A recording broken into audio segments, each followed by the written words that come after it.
નમસ્તે વિદ્યાર્થી મિત્રો, છેલ્લા લેક્ચરમાં આપણે ધોરણ 12 સાયન્સ જેઈ મેથ્સમાં ચેપ્ટર નંબર 10 સદિશના બીજગણિત વિશે ચર્ચા કરતા હતા, જેમાં આપણે કુલ 7 પ્રશ્ન વિશે માહિતી લીધી હતી.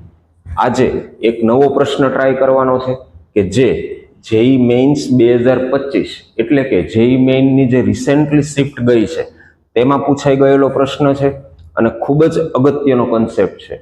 તો વ્યવસ્થિત રીતે તમારી બુકમાં લખતા જજો. હું તમને સોલ્યુશન આપું તેની પહેલા તમે આ પ્રશ્ન સોલ્વ કરવાની ટ્રાય પણ કરજો. તો શરૂઆત કરી આજના લેક્ચરની. Question number 8. સદિશ એ આપણને આપેલો છે 3i - j + 2k cap, 3i - j + 2k. સદિશ બી માટે એક શરત આપેલી છે અને સદિશ સી માટે પણ એક શરત આપેલી છે. તો આપણે મેળવવાનું છે c - 2j નો સદિશ એ પરનો પ્રક્ષેપ સદિશ.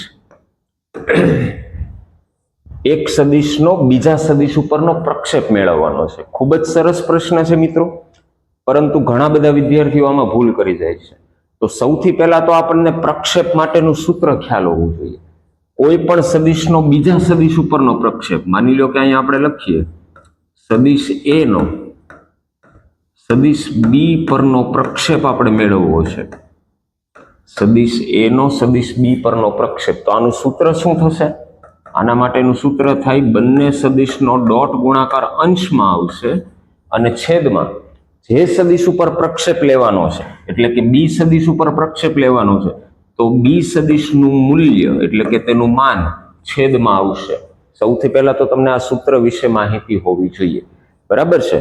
હવે આના ઉપરથી આપણને જે પ્રશ્નમાં પૂછેલું છે સદિશ સી - 2j એનો સદિશ એ પરનો પ્રક્ષેપ મેળવવાનો છે. તો એના માટે આપણે સૂત્ર તૈયાર કરીએ.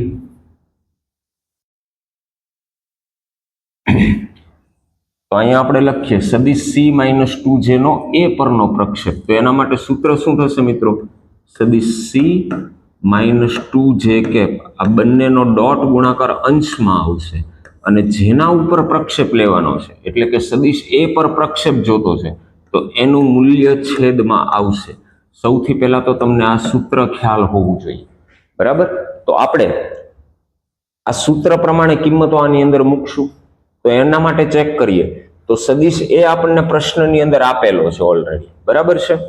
તો આપણે મેળવવું પડશે સદિશ સી - 2j કેપ. હવે જે સદિશ તો આપણને ખબર છે 0, 1, 0. તો એના માટે આપણે સદિશ સી મેળવવો પડે. સદિશ સી મેળવવા માટે એક શરત આપણને આપેલી છે બી ક્રોસ કે. એનો અર્થ એવો થાય કે સદિશ સી મેળવવા માટે આપણી પાસે સદિશ બી હોવો જોઈએ અને સદિશ બી મેળવવા માટે ફરી પાછી એક શરત આપેલી છે a cross i - 2k. Clear?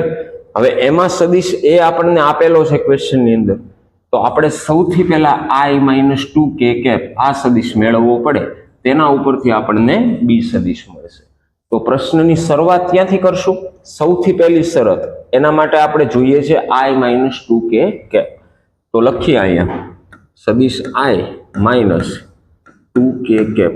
હવે i સદિશ આપણને ખ્યાલ જ છે 1, 0, 0 માઇનસ કે કેપ. કે કેપ એટલે 0, 0, 1. એનો ગુણાકાર 2 સાથે કરીએ તો 0, 0, 2. આ બંનેની બાદબાકી કરીએ તો આપણને મળશે 1 - 0 એટલે 1, 0 - 0, 0, 0 - 2 એટલે કે -2. તો આ આપણને મળી જશે i - 2k કેપ. ક્લિયર? હવે આના ઉપરથી આપણને સદિશ બી મળી જશે. સદિશ બી બરાબર સદિશ A cross i - 2k cap. Clear? હવે અહીંયા બે સદિશનો ક્રોસ ગુણાકાર મેળવવાનો છે. તો બે સદિશનો ક્રોસ ગુણાકાર નિશ્ચાયકની મદદથી મળશે. તો એના માટે લખીએ નિશ્ચાયકમાં પહેલી હારમાં લખી નાખીએ i, j અને k. નિશ્ચાયકની બીજી હારમાં આવશે સદિશ એ, જે પ્રશ્નમાં આપણને આપેલો છે 3 - 1, 2. અને ત્રીજી હારમાં આવશે i - 2k કેપ 1, 0, -2.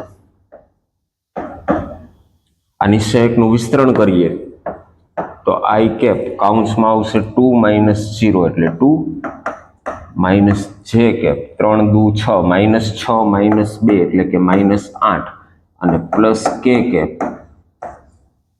કાઉન્સમાં આવશે 0 પ્લસ 1 એટલે કે 1 આવશે કાઉન્સમાં. ક્લિયર? તો અહીંથી આપણને મળશે 2i કેપ પ્લસ 8 જે કેપ અને પ્લસ કે. આ આપણને મળી જશે આપણો સદિશ બી. ક્લિયર? હવે સદિશ બી આપણને મળી ગયો તો એની કિંમત ક્યાં મૂકશું? સદિશ સી ની અંદર. તો આપણને સદિશ સી મળશે. તો અહીંયા લખીએ સદિશ સી બરાબર સદિશ બી ક્રોસ કે કેપ. તો વળી પાછો ક્રોસ ગુણાકાર એટલે કે નિશ્ચાયક I cap J cap K cap. બીજી હારમાં લખશું સદિશ બી 2 8 1 અને ત્રીજી હારમાં લખીએ કે કેપ એટલે કે 0 0 1. આ નિશ્ચાયકનું વિસ્તરણ કરીએ તો આઈ કેપ કાઉન્સમાં 8 માઇનસ 0 એટલે કે 8 માઇનસ જે કેપ કાઉન્સમાં 2 માઇનસ 0 અને પ્લસ કે કેપ કાઉન્સમાં 0 માઇનસ 0 એટલે કે 0 થઈ જશે. તો અહીંથી આપણને મળશે 8i કેપ માઇનસ 2 જે કેપ પ્લસ 0.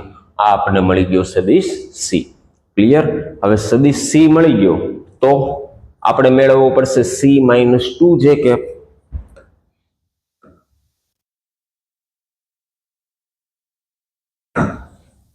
અહીંયા લખીએ સદિશ સી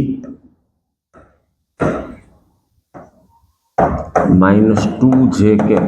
સી સદિશ અહીંથી આપણને મળી ગયો છે 8 માઇનસ 2 0 અને માઇનસ 2 જે કેપ. જે સદિશનો ગુણાકાર 2 સાથે કરાવીએ એટલે કે 0 2 0. તો અહીંથી આપણને મળશે 8 માઇનસ 0 એટલે કે 8 માઇનસ 2 માઇનસ 4 અને 0 માઇનસ 0 એટલે કે 0. તો આ સી માઇનસ 2 જે કેપ આપણને મળી ગયું. હવે બધી કિંમત આપણે જે સૂત્ર જોતું છે તેની અંદર મૂકી દઈએ તો સી માઇનસ 2 જે કેપ એટલે કે 8 માઇનસ 4 0. એ સદિશ આપણને ક્વેશ્ચનની અંદર આપેલો છે 3 માઇનસ 1 2 અને છેદમાં સદિશ એ નું મૂલ્ય એટલે કે વર્ગમૂળમાં 3 નો વર્ગ 9 પ્લસ 1 વત્તા 2 નો વર્ગ 4. અને આનું સાદુરૂપ આપીએ બંને સદિશનો ડોટ ગુણાકાર કરાવીએ તો 8 નો ગુણાકાર 3 સાથે એટલે કે 24 માઇનસ 4 નો ગુણાકાર માઇનસ 1 સાથે એટલે કે પ્લસ 4 અને 0 નો ગુણાકાર 2 સાથે એટલે કે 0. છેદમાં આવી જશે વર્ગમૂળમાં 14. જો સાદુરૂપ આપીએ તો 24 વત્તા 4 એટલે કે 28 અને 28 ના છેદમાં √14. હજી છેદ ઉડાડીએ આના તો અહીંયા આવશે 14 ગુણ્યા 2 છેદમાં આવશે √14. તો √14 કેન્સલ થશે. આપણો ફાઇનલ આન્સર આપણને મળશે 2√14. 2√14 આ આપણો ફાઇનલ આન્સર હોવો જોઈએ. તો ઓપ્શન ચેક કરીએ તો આપણો ફાઇનલ આન્સર આપણને મળશે ઓપ્શન નંબર સી. ક્લિયર? ખૂબ જ સિમ્પલ પ્રશ્ન છે અને ખૂબ જ અગત્યનો કોન્સેપ્ટ છે. અવારનવાર આ પ્રશ્નની પ્રેક્ટિસ કરતા જજો. Thank you.